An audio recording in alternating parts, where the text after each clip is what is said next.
Hi, good morning. How are you doing? You doing well?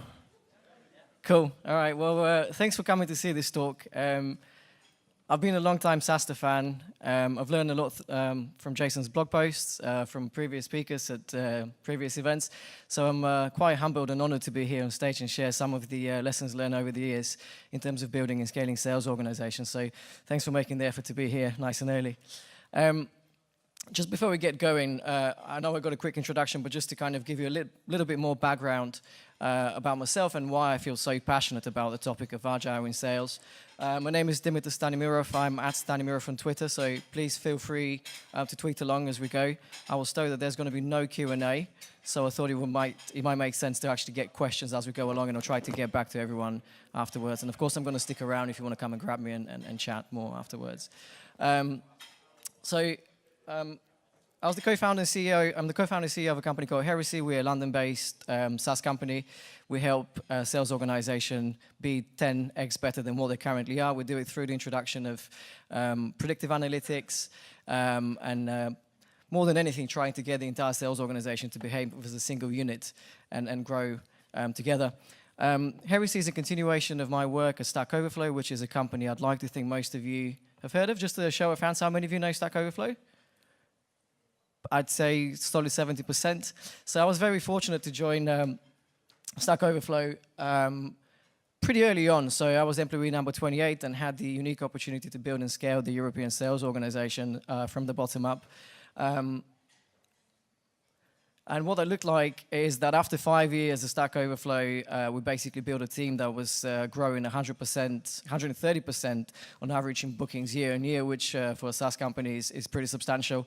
And at the time I left, Stack Overflow's European sales team was the best performing in the company, generating over 2/3 of the revenue for talent, which is the primary revenue driver for Stack Overflow. The way we built and scaled the European sales team and later the entire organization, as a matter of fact, is slightly unusual for a sales organization, and I'd like to spend the next 20 minutes or so talking through some of the key points in terms of what we did. I've tried to make this as actionable as possible, so you can take things that apply to your businesses and implement them when you get back to the office next week. But before we get going, I'd like to tell you why we chose to kind of go in a slightly different way than the conventional sales model. So I personally believe there are a lot of things in sales that are fundamentally broken. The first one is that, sorry, the clicker is a bit funny. The first one is that salespeople get, I think, a lot of bad rep. Very often salespeople are perceived as phone monkeys, people who are just diving for dollars. They're people supposedly with very low morales who would sell their own mothers for a bit of cash. So in order to manage such a crowd, the only way then becomes to kind of do it with a pretty heavy hand, top down, controlling command. If they do well, you reward them with cash. If they don't do so well, guess what? You're fired.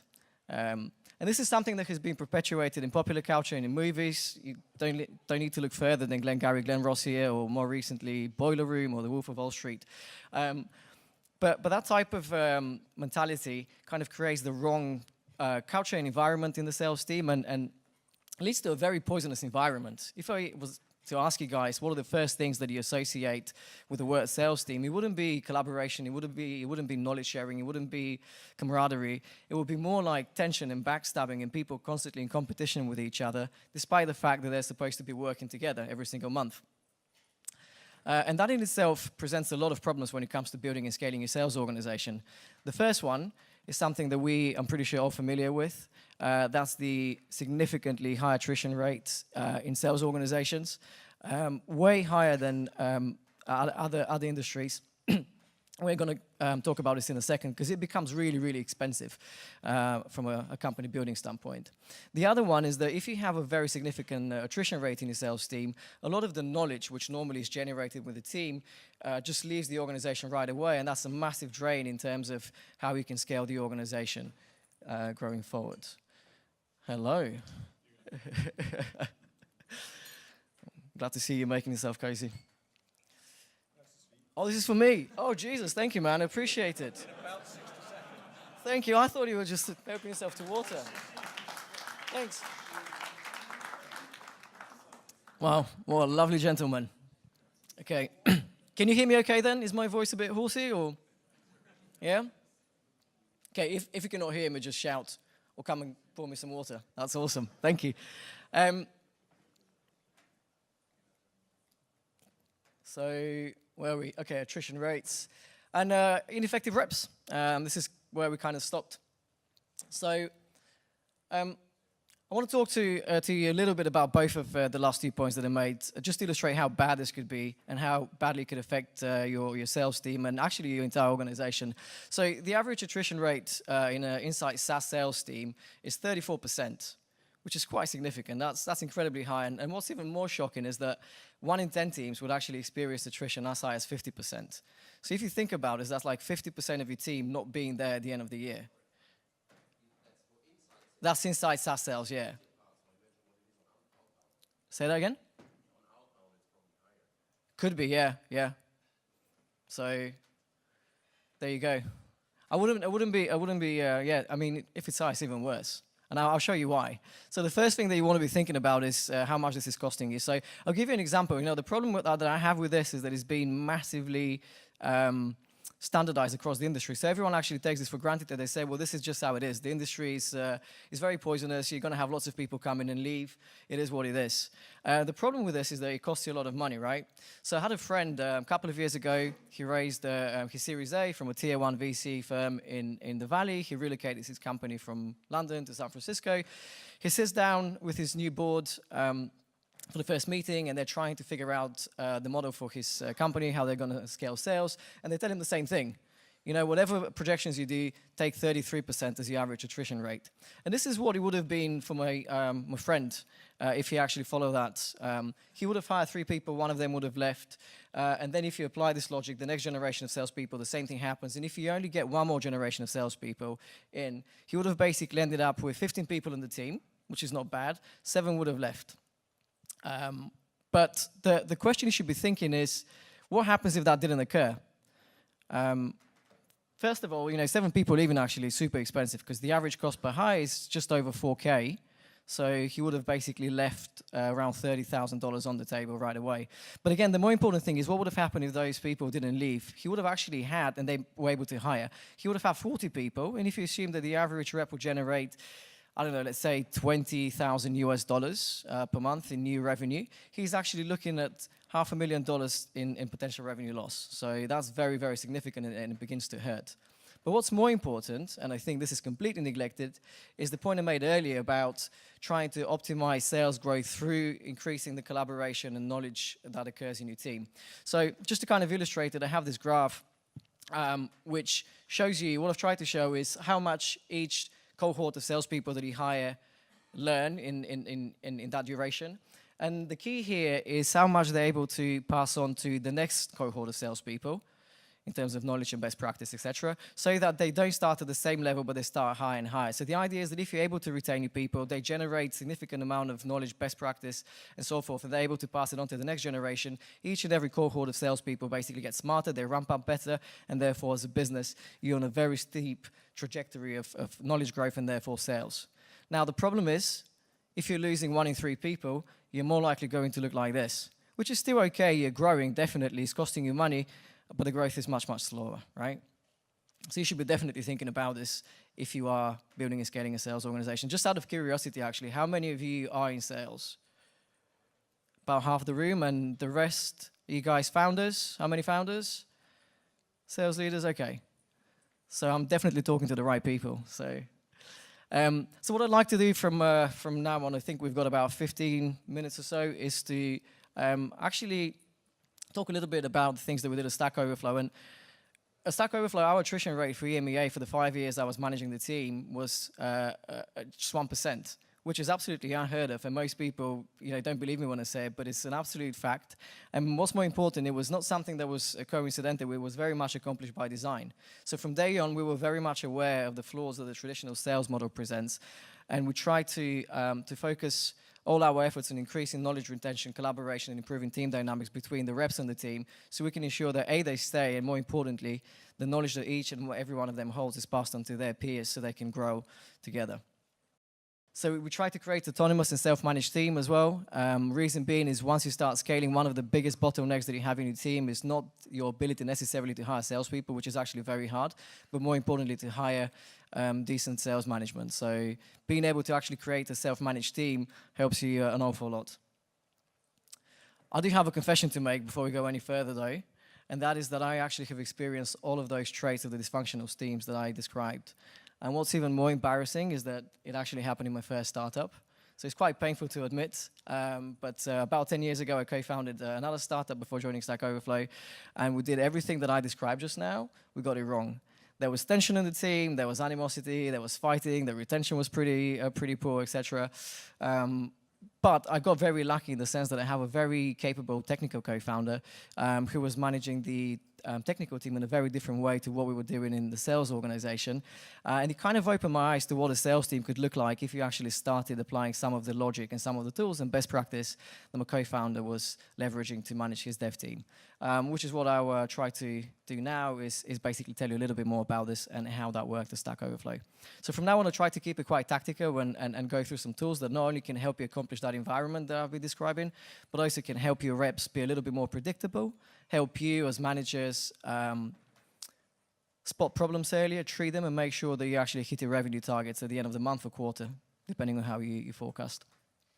So the first thing I want to talk about is burn downs and burn down charts. How many of you are familiar with this concept? Not too many, which is awesome. So I would explain it, and I would explain it straight in the context of sales. So if you consider the following example, if you have a small sales team that has to close 200K in revenue in a single calendar month, and for convenient purposes, you have, let's say, 20 calendar days. The idea is that if you split their work evenly across the 20 calendar days, they should be doing 10K every single day in order for them to hit their target at the end of the month, right? So it would look something like this. You would plot the revenue target on the vertical axis, and then on the horizontal we have the number of selling days. And then the idea is that on the beginning of the month, they will start with 200K. The first day they say 10,000, so they're left with 190 and 19 days to do it. And then the following day they would sell another 10, so they're left with 18 days and 180 to do it, and so forth until on the very last day they have basically hit their goal. So you have a nice and smooth curve running from the top left to the bottom right. This is kind of what the ideal scenario would look like, right? I'm just going to have a sip of water. How's my voice? All right, so we all know that this is not going to happen, right? This is kind of the ideal world, but actually in reality this is not going to happen. You're going to have days where the team does the 10K. You're also going to have days where they do less, days where they do more, or days where they don't sell anything at all, right? But what you do want to see is them having less and less work as time passes on to hit that goal. So if you plot what the scenario I just described, it's going to look something like this. So you have this green line which kind of oscillates around the straight line, and that gives you the actual performance of the team versus what the ideal world dictates it should be. Now the reason why I like this graph so much is because it gives you an instant snapshot of how the team is performing at any one time. The idea here is that if the green line is above the navy, the dark blue one, then the team is basically falling behind where they should be. If the green line is below it, then they're doing better than expected. But again, it has been instrumental in terms of building and scaling the sales organization at Stack Overflow because it allowed everyone across the company to get an instant idea of how the reps are doing at any one time, right? You see it, you know how you're performing. The other thing I want to kind of talk about is this idea that the burn down actually holds, simple as it is, it holds a lot more value than it seemingly does at first glance, right? If you plot the same data that I showed you in the burn down earlier, how much money we closed every single day, it would look like this. This is kind of the conventional way of showing sales results, right? We closed this much on day one, this much on day two, and so forth. And that's fine, it's great. But you're missing a very important element. If you compare it again with the burn down, the conventional bar chart only shows you what happened, how much we closed, and the burn down actually shows you not only that, what happened, but more importantly, how it happened. So you're not only able to see the results, but you're actually able to see what led to those results and start talking about performance, which again, if you're going to be trying to build an environment where knowledge sharing is the #1 priority, you want people to talk about performance and what moves the needle forwards, right? So this gives you a very strong foundation to do that. The next thing which I find fascinating about burn downs is this. If I asked every one of you here to give me the likelihood of you experiencing substantial financial loss or being seriously ill or your startup going bust by the end of the year, each and every one of you, including myself, is significantly going to underestimate the odds of that happening. That's due to a psychological bias known as the optimism bias, or also called the illusion of invulnerability, and it's what makes us humans, right? And salespeople are the same. If a salesperson or the team, in the example I gave you before, start slipping behind goal, and they start losing their track a little bit, it's very often the case that they don't really appreciate the gravity of their situation up until it's too late. So in my experience, that will start happening around day 15. And at that point, you can see on the burn down, the team should really have 50K left to go and 5 days to do it. And actually, in this example, they're at 120 and 5 days to do it, at which point it's too late. So one of the things that I particularly like about the burn downs is that basically, because they're so visual, you get a very, very good understanding of how your performance is going right now, and you're able to course correct when you have sufficient amount of time to turn things around. So they can give you a very good wake-up call if things are not going according to plan. And in order to help us do this, what we did at Stack Overflow was basically leverage another developer concept, which is velocity. How quickly are we actually burning towards goal? So what we would do is basically figure out how quickly we're closing deals and try to extrapolate where that would leave us at the end of the month. So in this case, I can see around day 5, our velocity is not what it should be. And if you extrapolate where you're going to be going forward, you're actually forecasted to finish some 50K behind. The point about this, though, is that you see it 5 days into the month, and you've got another 15 days to pick up the pace and make sure that you can course correct and make sure that you actively steer towards hitting your goal by the end of the month. So very, very important. Another way in which you can think of forecasting with the burn down charts, which is very interesting, is basically plotting all the committed deals that your team has on the burn down in advance, so you can see not only where you're going to be at the end of the month, but how exactly you're going to get there. So you can see if there are going to be any dry period, so to speak, where no deals come in, so you don't freak out. You know, that's accounted for. And the other thing about this, I found, I'll tell you a story from Stack Overflow, is that it could be incredibly, incredibly motivating. So in the early days when we started doing this, back in 2011, 12 in London, it was basically done by pulling data out of Salesforce and me manually entering it in a massive spreadsheet and generating the graph. And it was very cumbersome and tedious, but my reps really liked it. You know, the second someone closed a big deal, and especially if they've been falling behind goal, and you had this big vertical drop that you can see around day 6, people would come and ask me to plot their data right away so they can see it. Reason being is it gave them a big kick, and you know, they got really excited about it. The endorphins were all over the place, so they wanted to see it, right? And you know what you can do is to basically play to that and start plotting all the data in advance so people can stay motivated throughout the month and see if their deals are going to close or not. Now, we all know, though, that if you take the data out of Salesforce or whatever CRM you're doing, you plot it on a burn down, you'll basically end up with a graph that looks more like this, right?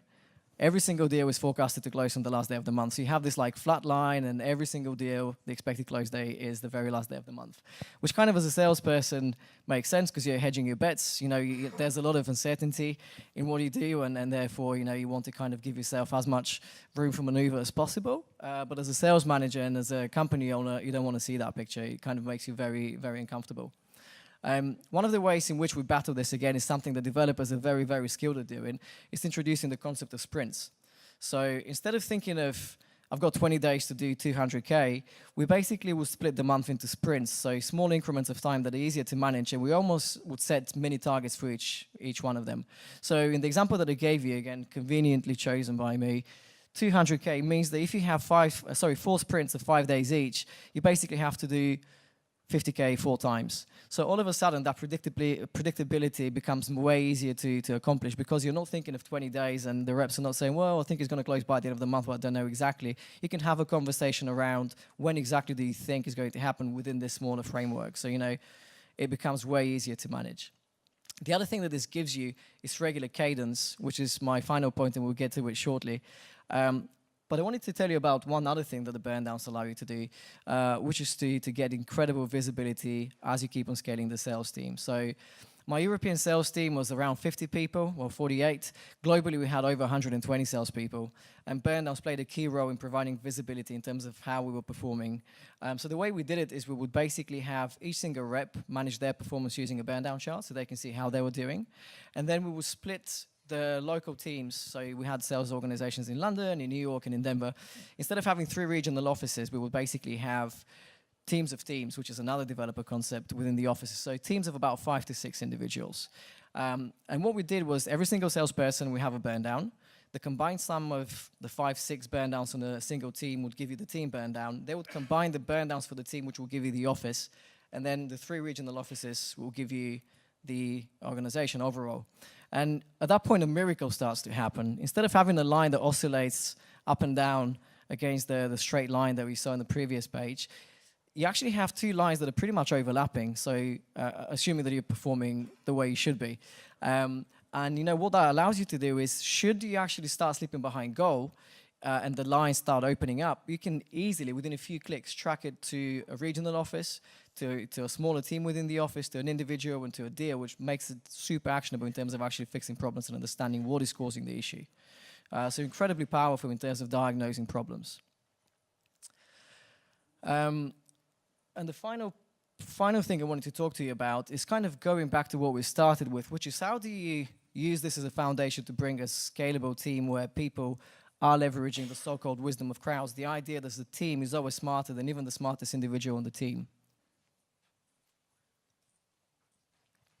So what we did at Stack Overflow is introduce stand-ups at the beginning of every single sprint. So you saw that, roughly sprints would run, if you're forecasting monthly, every 5 days, give or take.